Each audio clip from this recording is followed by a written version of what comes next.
Hi, hello everyone, my name is Mariana and welcome to Mission Violin. Today I'm going to talk about the bow direction.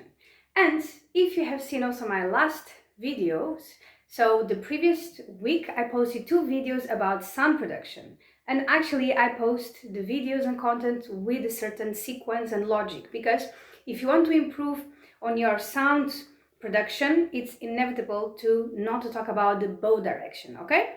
And bow direction can have, we can talk about it in different ways, but the most basic thing that you need to understand is that if you're a beginner, if you're starting to play, you will see or realize that you're doing all the time 2 movements with the bow, that it's down or up, yeah, just down or up. But for example, now I was playing on the D string, and beginners tend to get a bit confused when they start because they just see and perceive the movement as horizontal. Yeah, because the violin, we place horizontal compared with the ground, and also the bow here, for example, they will feel, the perception will be that they are playing with the bow horizontally instead of vertically. So then they get confused with the down and upwards.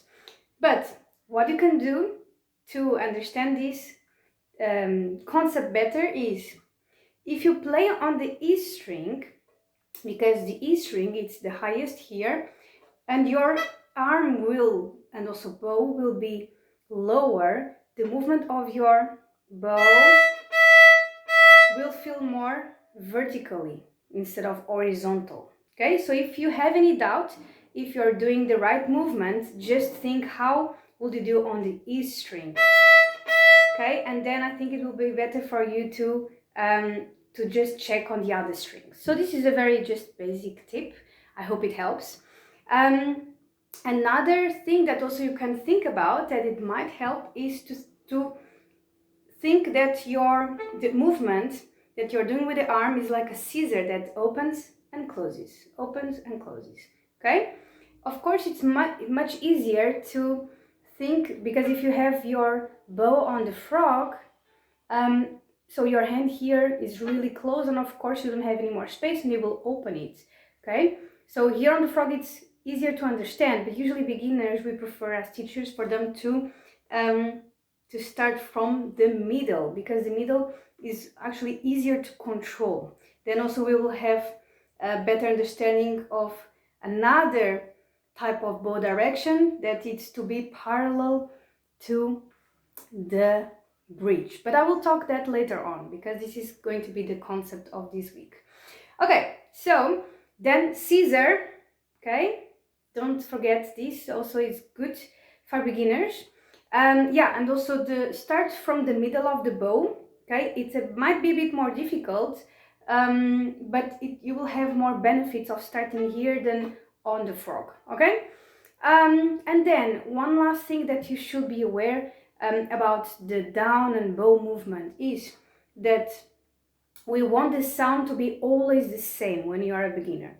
So usually down movement, it's easier. And then once we are a bit far away, our hand is a bit far away from the bow, so the up movement gets a bit weaker, like. So I'm just now trying to demonstrate how usually beginners they play. So when they play when they play up bow, the sound decreases. So there is this tendency that we should be aware, and for you to know that it's important for you to play down and up sounding like the same, okay? So not disappearing when you go up bow. That's usually the tendency, okay? So this is my first video on the bow direction. I hope you enjoyed. This week the video number 2 is going to be about the bow direction in a different way. Okay, so it's going to be about the proximity with the bridge, if it's parallel or not. Okay, and also I will give an Easter challenge. Okay, so I hope to see you there. Don't forget also to subscribe to my YouTube channel and also to follow me on my Instagram, so you can have more access and content about violin playing, and I will see you there. Bye!